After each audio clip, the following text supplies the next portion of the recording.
Praise the Lord. Praise the Lord. Hallelujah. Hallelujah. Dear friends, we have the gospel passage, Holy Gospel according to St. John, chapter 15, verse 7.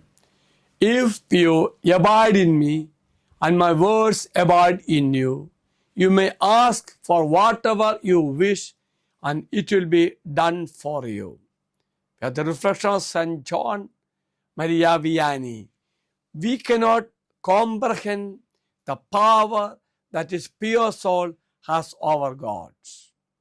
It is not the soul that does God's will, but God who does the soul's will.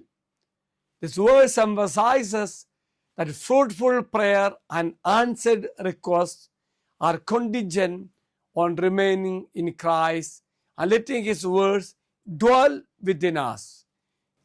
Abiding in Christ means having a close, ongoing relationship with Jesus, relying on Him, and allowing His influences to shape your life. His word abide in you refers to the teachings and principles of Jesus' teachings, taking root in your heart and guiding your thoughts, actions, and prayers.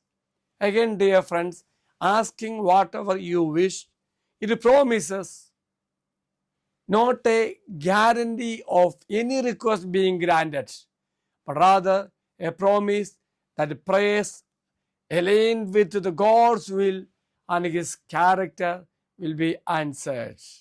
Bearing fruit means this also emphasizes the importance of bearing fruit, which is demonstration of discipleship and the sign of a life that is truly abiding in Christ. So let us pray. Lord God, enable me to live a life of purity that will make me live in you, that will make me live in you. Let me be so united with you that whatever I might ask will be in total accord with your will for me. The Lord be with you. And also with you. May Almighty God bless you, Father, Son, and the Holy Spirit. Amen. Have a great day to everybody. Thank you, Father.